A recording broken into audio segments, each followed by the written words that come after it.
Walter's Happy Hour runs Monday through Friday from 4 to 7 p.m. The $5 Happy Hour menu includes the Meatball Trio and select draft beers. The 1-0 to Toro. Swinging a number off the end of his bat. Parker can't field it. Goes under his glove and a run will score. That is shades of last year. 6-0 Boston. Parker, the fielding woes. Hasn't had that happen much this year. It was a slow tapper back to him. He reached down, tried to backhand it, and went right under the glove. Now the 0-1. Swinging a ground ball to the open right side. Base hit. Eaton's being waved around third, coming home. Lyle throws it toward the plate, and it's too late. He scores standing up. That'll make it 9-0 Boston. They've scored 7 in the inning. And welcome to Nats Chat, along with MASNsports.com Nationals insider Mark Zuckerman, who is at Nationals Park. I'm Al Galdi, host of the Al Galdi podcast. For a second time in 2 games for the Nats in their ongoing 3-game series against Boston, the Nats allowed exactly 7 runs in an inning, and for a second consecutive game, the Nats got blown out by the Red Sox. Friday, an 11-2 loss in a game in which the Nats allowed 7 runs in the top of the 5th. Saturday, a 10-3 loss in a game in which the Nats allowed 7 runs in the top of the 3rd. You perhaps recall the episode of Seinfeld in which George Costanza wants to name his kid, if he ever has one, 7. Do not expect any Nats players to be naming any of their kids 7 anytime soon. You can find us on X at Nats_chat. You can find us on Blue Sky at Nats Chat Podcast. You can email us natschatpodcast@gmail.com. And we have a website you could check out, natschatpodcast.com, at which you can purchase a Nats Chat Podcast t-shirt. We appreciate the support very much. The Nats now are 37-52, tied for their most games under 500 this regular season of 15. And the run differential now is at -84. And oh, by the way, your pitching matchup for Game 3 of this series, Shinnosuke Ogasawara, who will be making his MLB regular season debut against the ace of the Red Sox, Garrett Crochet. But Mark, we're now 5 games into this 6-game homestand for the Nats. Their 2 wins on the homestand have come by scores of 9-4 and 11-7. The Nats' 3 losses on the homestand have come by scores of 11-2, 11-2, and 10-3. What a bizarre homestand this has been so far. Yeah, and it kind of does line up with what we've seen a lot this season from them, Al. This is the 9th time this year in 89 games that they've lost by 7 or more runs. And as you point out, the 3rd time it's happened just in the last 5 games on this homestand. When they lose big, and that is troubling. And especially those big innings that get out of control. We saw it happen in this game. We've seen it happen way too many times this week. We've seen it happen way too many times this year. You cannot let an inning get away from you the way that Mitchell Parker did in this game, the way that we've seen several relievers do from time to time. I understand you're out facing an uphill battle anyways. Your team's down. You got a long way to go, but at least give them a fighting chance. When you are down 9-0 in the 3rd inning, you're not really giving your team a chance to come back. And I think that's the troubling part of some of these games more recently, and especially on Saturday. Yeah, and, to the point of where you are in the season, the Nats are further below 500 now than they were at the end of the 11-game losing streak. 14 games under 500 versus now being 15 games under 500. So even with some improved play since the 11-game losing streak, the Nats have actually lost ground in terms of trying to creep back toward 500 to whatever degree that might be realistic. And of course, it may not be realistic this season, but there's enough season left to where you got to think about these things and you can't just dismiss them. But yeah, the Nats are even further buried in terms of trying to get to 500 now. So Mitchell Parker was the Nats starting pitcher in this game. And to me, there are sort of 2 items regarding his outing that we need to explore. Number 1 is his pitching itself. And number 2 is the Nats' defense in this game. Because if you watch this game, the defense drove you bonkers. So Parker in this game allowed 9 runs, 4 earned in 6 innings. He gave up 10 hits, which were a home run, a triple, 4 doubles, and 4 singles. He had 4 strikeouts versus 1 walk, and he did throw a lot of strikes, 95 pitches, 66 strikes, 29 balls. He did not pitch well. But the Nats' defense in this game was a special kind of bad. We had a 2-run first for the Red Sox that began with a fielding error by third baseman Brady House, who botched the fielding of a grounder off the bat of Nate Eaton. And we had a nightmare of a third inning, a 7-run third inning for the Red Sox, an inning that featured multiple defensive miscues by the Nats. Right fielder Dalen Lyle, he had trouble picking up the ball on a 2-out 2-run triple by Jaron Duran to right center for a 5-0 Red Sox lead. Parker then committed a 2-out run-scoring fielding error as he whiffed in a backhanded attempt at a grounder off the bat of Abraham Toro for a 6-0 Red Sox lead. Parker then, on the very next pitch, gave up a 2-out 2-run homer by Ceddanne Rafaela to left field for an 8-0 Red Sox lead. And then 2 pitches later, first baseman Nathaniel Lowe blew the fielding of an opposite field grounder off the bat of Nate Eaton for what was scored a 2-out double. And Eaton later in the game had a fielding error in a run-scoring inning for the Red Sox. A lot of ways you could attack this. I'll just sort of lay this all at your leisure and you do with it what you want. But Parker was bad again. And the Nats defense, a problem throughout this season. We've talked about this big-time problem in this game. Let's talk about the defense. That's, at least a little bit different of a subject in some ways than just going on what Parker did in this game, although he was a big part of the bad defense, of course. When we talk about defense, it's really about infield defense, not outfield defense. And that's outfield defense rates fairly well across the entire scope of Major League Baseball. Their infield defense ranks basically at the bottom. And here's just a very basic way to look at it. There's a stat, team ground ball outs. Basically, what is your percentage of ground balls that you turn into outs? The Nationals convert only 69.6% of ground balls into outs. That is tied with the Minnesota Twins for worst in baseball. Now think about that. And when you watch this team, you can see why that's the case. And, that's not just errors. That's plays not made. You had the Nathaniel Lowe play that wasn't made in this game. You had some other sloppy moments, not just in this game, but as we've seen over and over again. We know this pitching staff has its flaws, and there are issues to worry about there. But if you can just convert ground balls into outs, it makes up for so much else. It helps get a pitcher out of a jam. It turns potentially big innings into much smaller innings. That's what you saw there in the third inning. Now, again, Parker's own error was a big part of it, and that's a huge issue that he has personally. But beyond just this game, how many times this year have we seen the Nationals have a chance with a ground ball to either get 1 out or even 2 outs, get themselves out of an inning and get back to the dugout, and instead they've prolonged that inning, and it's gotten much, much worse after that. That, to me, is an overarching issue that really does have to be addressed at some point, because this is not getting any better. It's getting worse in a lot of ways, and it really does cost them in so many ways. The Nats, as of games through Friday, so this does not include what happened on Saturday, were 23rd out of 30 MLB teams in Sports Info Solutions defensive runs saved, -18. We're tied for 26 out of 30 MLB teams in StatCast outs above average at -17. You're right. The infield defense has been the bigger problem as compared to the outfield defense. I did want to note this, though. What is the deal with Dalen Lyle picking up baseballs? Have you noticed this? This is an issue for him. He is having trouble on extra base hits. The ball is at the wall or in the corner, and he has a hard time picking up the ball. Is he rushing? What do you think's going on with that? Yeah, it's a good question. He's the one outfielder, I'd say, at least who's had consistent playing time that doesn't rate well. James Wood rates well. Dylan Cruz rates well. Jacob Young rates well. Lyle, I know he's made some spectacular plays going back to the wall. He's certainly had trouble coming in on balls, and he's had trouble just retrieving balls in the corner. There were a couple of balls that got past Nathaniel Lowe in this game, and it's on Lowe for not making the play. But you would expect a right fielder to be much closer to it with a chance to pick it up. Instead, you've got Lowe racing out there in a shallow right field to get it. So I think that's a matter of anticipation and of readiness in a lot of ways for these things. I don't think he's even expecting that he's going to be involved in the play. Well, no, you got to be ready at any moment for any ball to be coming your way, even if it's not hit directly to you. He's a young kid, probably in the big leagues a little sooner than he should. He has a good reputation defensively, but there's more to it than just being able to track down long fly balls and make spectacular plays. It's the routine stuff. It's the little things, as Davey likes to say so often.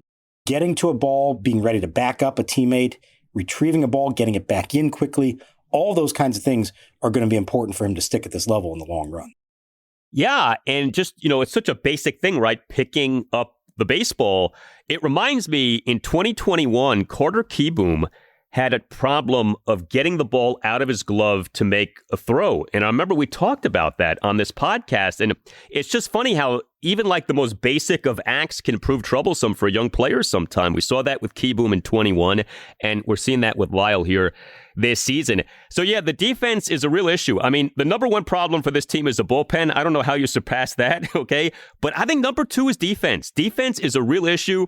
And, you and I coming into the season talked about the possibility of this team being much improved defensively. That has not come close to being the case. Like, this is, again, a bottom fourth, bottom fifth of MLB type team in terms of defense. And it remains a real issue for this club. And as we said, if you don't have a pitching staff that can get out of trouble on their own, and really outside of Mackenzie Gore, they don't have a lot of that, maybe Michael Soroka at times, then you had better be able to convert batted balls into outs, and it's a recurring theme. I mean, again, I think the young outfielders, for the most part, have been pretty good. I think Brady House, I know he had his first error in this game. I think overall, I've been pretty impressed with him at third base, and he had a fantastic play later in this game. It didn't mean anything because they were out of it at that point. But I've been impressed with what I've seen from him so far. C.J. Abrams is certainly not an elite shortstop, but I think there's still potential for him to be all right there. Luis Garcia, we've discussed, he rates as one of, if not the worst defensive players in baseball at any position. And Nathaniel Lowe at times looks like a good, smooth first baseman, and at times can make some pretty sloppy plays, and we saw it from him in this one. And then we know the catching issues with Keibert Ruiz and others, and their pitchers do not field well. And it's not just Parker. There are others as well. He's number one on the list. This is now 7 errors for him and only 17 career fielding chances. And there's been other plays that were not errors that he just didn't make. So it's even worse than that. But 7 out of 17 is almost impossible to believe. It was such an issue last season. Hasn't been as much of a thing this season. But when you saw that error that he made in this game, that took you right back to 2024. Like, that was vintage Mitchell Parker last season, and not in a good way. And the worst part of it is he commits the error. Okay, yes, could have gotten out of the inning. Okay, what happens very next pitch? 2-run homer. And that's a sign of somebody who is not able to withstand negative things happening and refocus and get it back on track. Now, we saw Mackenzie Gore struggle with things like that in the past. You can go way back to Steven Strasburg. Somebody make an error behind him, he would kind of show that emotion, couldn't get it back, early in his career. That was a thing. For Parker, whether it's his own error or somebody else's error, whatever the case is, you have to be able to hit the reset button in that moment and say, I can still get out of this with minimal damage. You don't then give up a 2-run homer on the next pitch and then, oh, by the way, give up another double, another single after that, turning what should have been a 3-run inning into a 7-run inning. So Parker allows 9 runs, 4 earned in 6 innings. He did last 6 innings, so you can give him some credit for that. And it is a bizarro line. 9 runs, albeit just 4 of them earned, and he lasts for 6 innings. That's not something you see with any kind of frequency. But for Mitchell Parker now, 18 starts, ERA of 4.72, whip of 1.38. And I mentioned this the other day. The Nats have the 2 worst qualified pitchers in the majors in first inning ERA. Jake Irvin is dead last. Mitchell Parker is next to last. Irvin's first inning ERA is at 10.50. Parker's is at 8.50. And it was interesting as things are unraveling in that third inning. Davey Martinez has Mitchell Parker out there, and Parker's having to wear this. And that ends up proving to be, I don't know if you say the right call, but Parker was better after that. But I thought it was interesting how Davey Martinez was like, look, our bullpen is taxed. Our bullpen isn't good. You're getting shellacked in this inning, but you're going to stay out there and you're going to navigate us out of this one way or the other. There was never even anybody warming in the bullpen, really moving around at that point. Now, the bizarre part is his pitch count was still like relatively low. The strangest stat of the whole game, is that Mitchell Parker threw fewer pitches than Walker Buehler, who was cruising, I guess, in terms of run prevention, but was a lot less efficient, I guess, than Parker was. So it's a silver lining, I guess. But I mean, for him to post zeros in the 4th, the 5th, and the 6th and get through that, good for him, and did save a bunch of bullpen arms at a time when, they are taxed, and you wouldn't be surprised if they need to use quite a few relievers on Sunday, depending on how Shinnosuke Ogasawara does in his debut. But you're right about the stat line. I looked it up. He's now only the 3rd pitcher in Nats history to give up 9 or more runs while going 6 or more innings.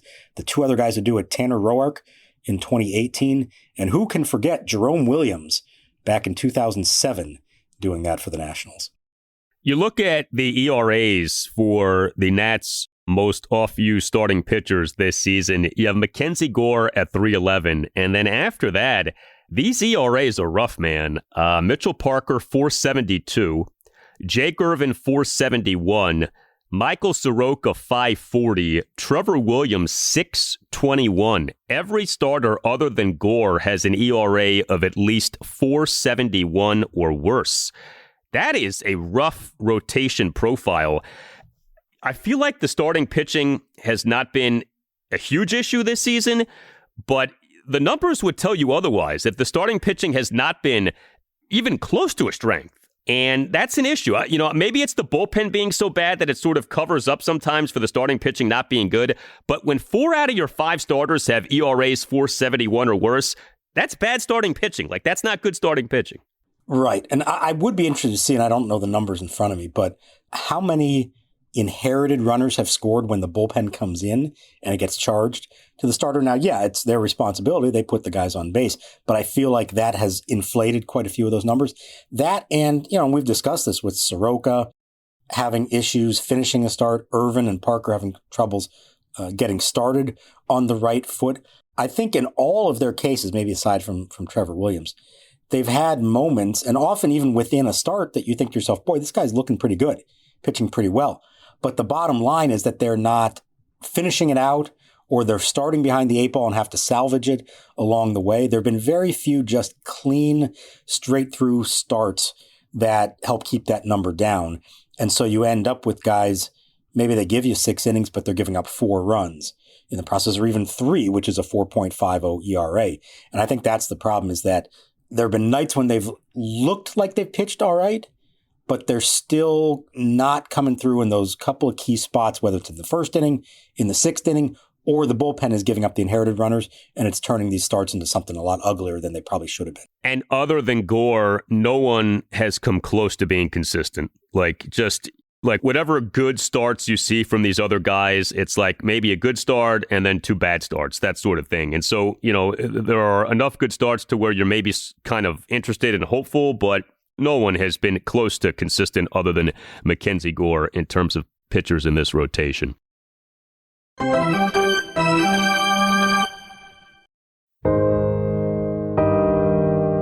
Hey Nats fans, after the exciting Nats game, have a listen to some relaxing solo piano music to unwind and help you go to sleep. I'm Tim Newmark, the composer of the Nats Chat theme song, and you can find my latest music on Spotify, Apple Music, Pandora, and anywhere you stream music. The song you're hearing now is called Improv in A-flat major, The End of the Road.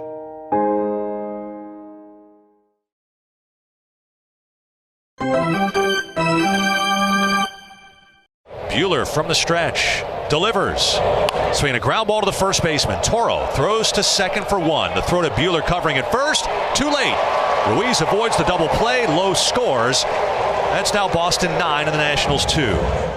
So the Nats offense in this 10-3 loss to the Red Sox on Saturday for a second time in as many games in this series just did not do much. 3 runs.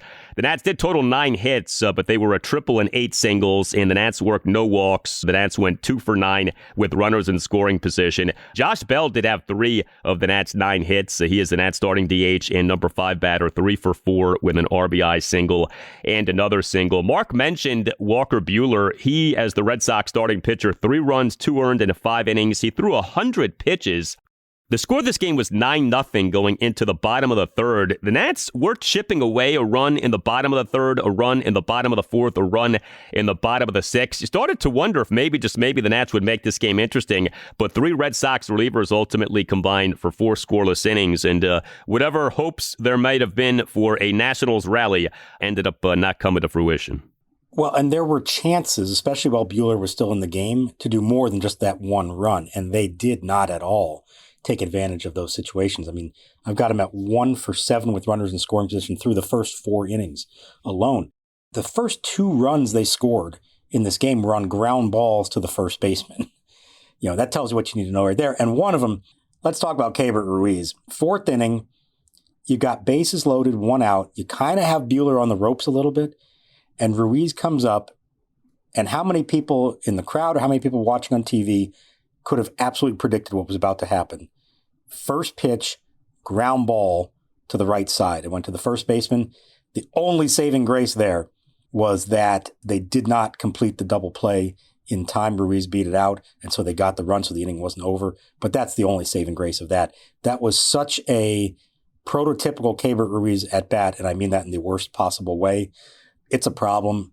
We've talked about it. It's a problem that this continues to happen with him more than anybody else. It's not about making outs. It's about the lack of quality contact, the lack of what appears to be a quality approach, the quick outs made.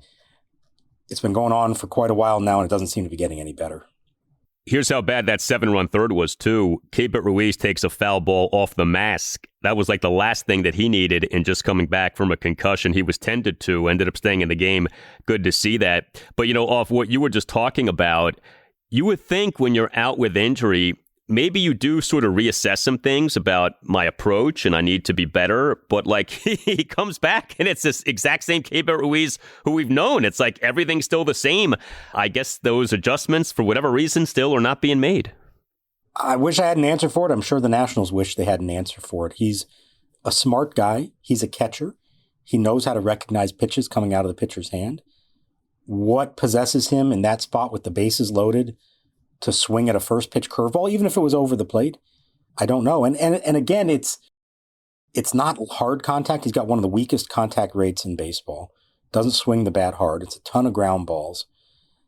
It's really frustrating for a lot of people who've been watching this happen for several years now and keep asking themselves, is this ever going to change? He knows what he needs to do. It's not a case of that. They're telling him what he needs to do. He's, for whatever reason, is just not able to implement it in an actual game situation. Our friend Barry Verluga of the Washington Post recently wrote a column about Keibert Ruiz, and the headline says it all. Headline, quote, "The Nats are committed to Keibert Ruiz for better or, parentheses, so far, end of parentheses, worse," end quote. And I think that captures very well the situation with Keibert Ruiz right now.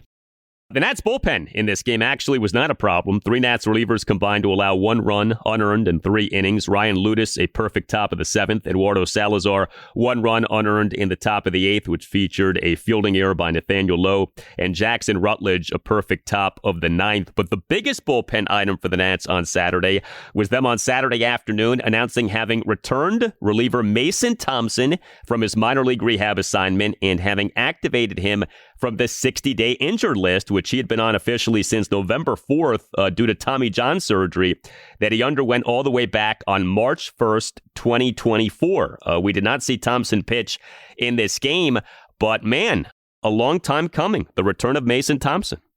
Yeah, he had kind of fallen off, I think, a lot of people's radar, including my own. I mean, we'd ask about him every once in a while and see how his rehab was going, and everything did go well. And probably the best sign for him and the reason that they felt like he was ready is that he did earlier this week pitch back-to-back days, back-to-back scoreless appearances at Rochester. That's sort of the last hurdle when you're coming back from injury to show that you're good to go and can take on a big league workload. Now, we didn't see him in this game. Hopefully we do see him at some point Sunday. It's 15 months since he suffered or underwent his Tommy John surgery, the second one of his career. He has, at times, since we've seen him, been a very effective reliever who can go multiple innings. He's also at times been a very inefficient reliever who lets things spiral out of control, kind of like a few others I can think of that we've watched in recent years with this team. But there's potential there, certainly. And if nothing else, a big deal for him to be coming back from this. When you come back from the second Tommy John surgery, that means something to a pitcher. You just put in another year plus of your life working your way back, and to be back in the big leagues, it definitely means a lot to him. And as many people listening may recall, late in the 2023 season, the conversation regarding Thompson was, hey, maybe we should stretch him out, try to make him more of a long man, maybe even a pseudo starter. I would imagine those plans have been shelved with him coming back from this Tommy John surgery. But that's what Mason Thompson was thought to be before he had to undergo this Tommy John surgery, that he might be able to be someone who could eat up some innings and provide the Nats with some length out of that bullpen, and maybe even as a spot starter. Right. I mean, he would at times give you 3 innings out of a bullpen, and that was a luxury to have that. Now, maybe that helped contribute to the arm troubles. I don't know. My guess is they'll take it much easier with him this time around. Maybe if he proves that he's healthy and has some success and they bring him along slowly, you get to a point and say, all right, let's see how you look over 2 innings. All right, well, maybe we'll try for more than that. Right now, just the fact that he's back and healthy is a big deal. We'll see how he slots in eventually over time. But if he can give them anything at all, that's a big boost for a group that certainly needs it. With this bullpen this season, there is zero discrimination, man. Whoever can help is welcome. Trust me on that. The corresponding roster move to the activation of Mason Thompson was the Nats optioning reliever Zach Brzykcy to AAA-Rochester, and also announced by the Nats on Saturday afternoon was the transfer of reliever Derek Law to the 60-day injured list. Now, that was more of a procedural move than anything, but there's a lot to take in with Derek Law right now, and it's become a little confusing.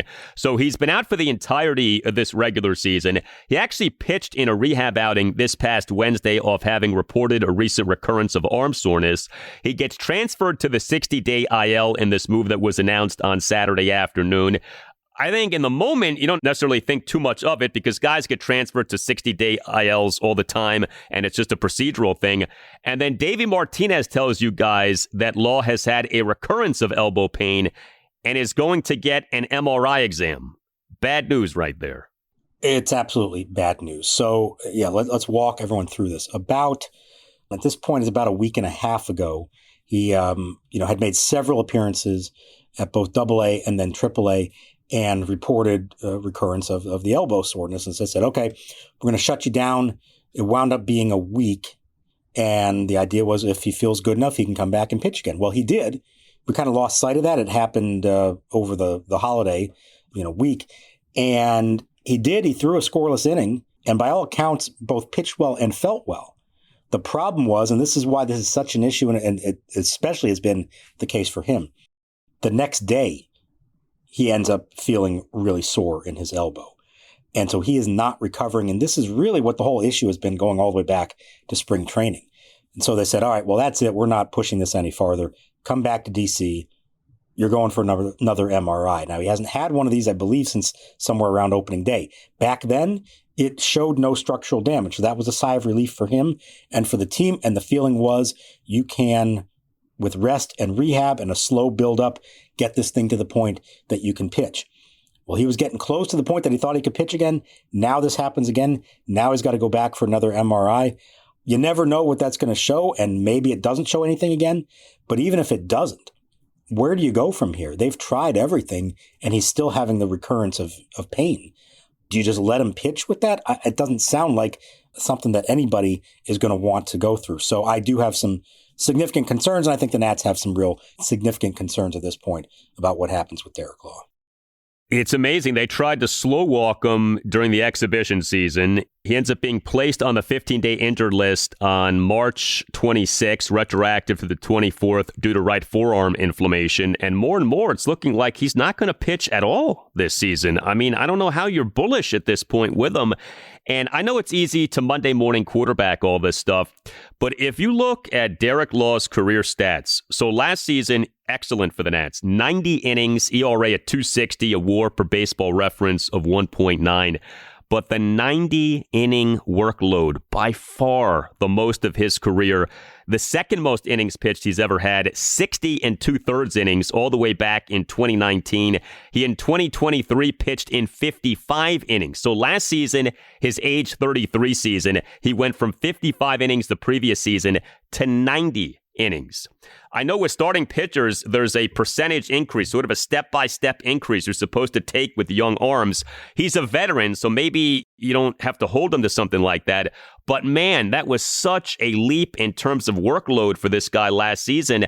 I wonder if in hindsight, the Nats say to themselves, we put too much on him last season. It would be perfectly appropriate for everyone to have those kind of questions. Now, is that the reason? You can't ever say for sure. It's a logical connecting of the dots to make, for sure. But I suppose there's another scenario that says he's, 34 years old now. His arm was going to go at some point anyways, so might as well get as much as you can out of it before that happens. Maybe it's what happened to him anyways. And again, we don't really know what is going on yet. We'll see what this MRI shows. But for a guy who was such a workhorse for them last year and who embraced that role 100%, I mean, he really wanted to be that guy who could be counted on anytime they needed him, as many innings as they needed him, and was looking forward to doing something similar this year.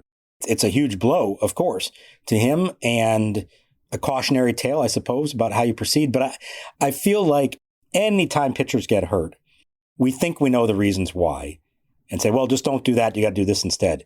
And then the other thing ends up getting a guy hurt also. The act of pitching inherently leads to injuries.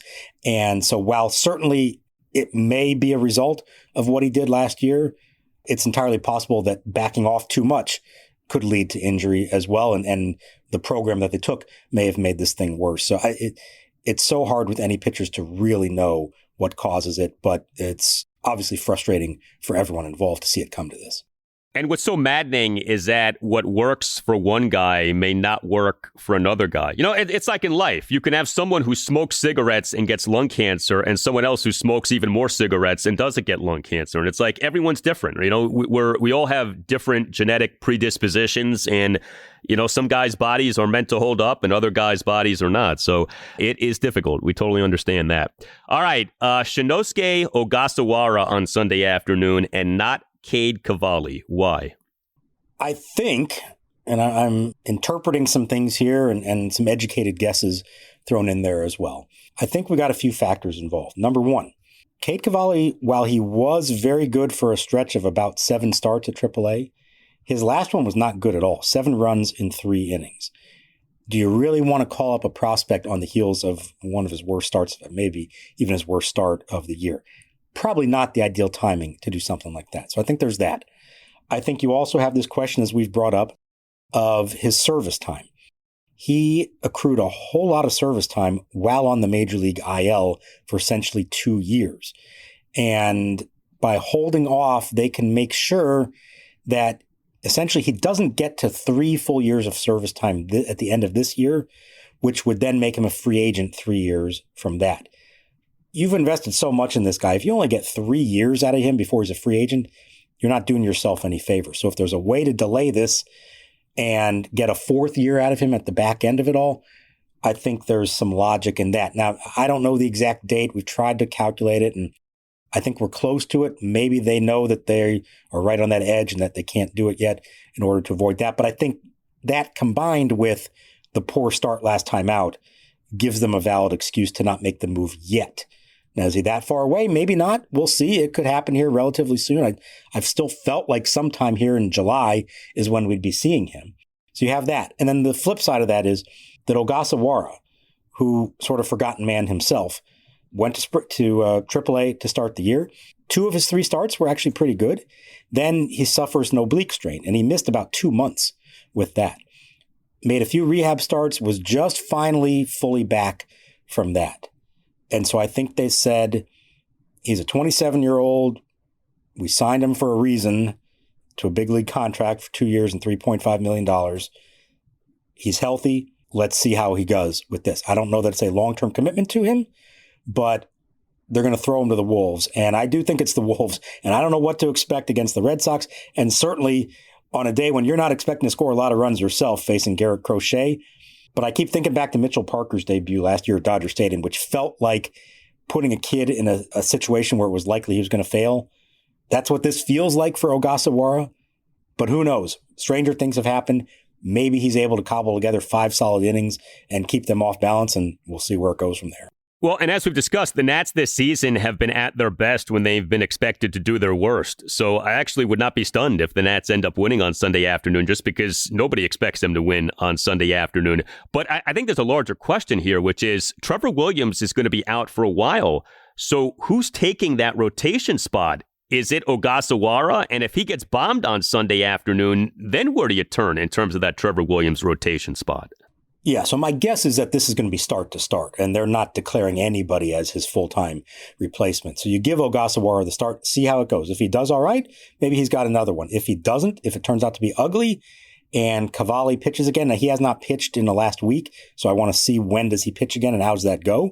If he bounces back with a good start, maybe now it is the time and you flip-flop those two. I mean, they have options, so it's not like, call Ogasawara up and he has to stay up here. But they did invest in him. They want to see what they have. What we saw in spring training was not particularly impressive, but you never know. See how it goes. But I think it's a start-to-start equation for them. I don't think anybody at the moment, is guaranteed to take over Williams' spot for the long term. You tell us what you think. Hit us up on X at Nats_chat. You can find us on Blue Sky at Nats Chat Podcast. You can email us natschatpodcast@gmail.com. All Nationals radio highlights on Nats Chat are courtesy of 106.7 The Fan. Nats Chat is on the radio Sunday morning 9 to 10 on ESPN Richmond, which is 106.1 FM in the Richmond, Virginia area, and Sunday morning 9 to 10 on Priority Sports Radio 94.1 in the Virginia Beach area. We shall see Shinnosuke Ogasawara versus Garrett Crochet. Perhaps we'll look back on this with fondness years from now. Let's hope so. For Mark Zuckerman, I'm Al Galdi. We thank you for listening, and we'll talk to you next time on the Nats Chat Podcast. Infield playing him to pull to the right by a couple of steps. The delivery rammed the other way to deep left field. Rodin's going back, looking up. This is out of here. Schnell goes the other way for a solo shot on an 0-2 pitch, and the Red Wings have taken a 3-2 lead. Home run number 8 for Schnell.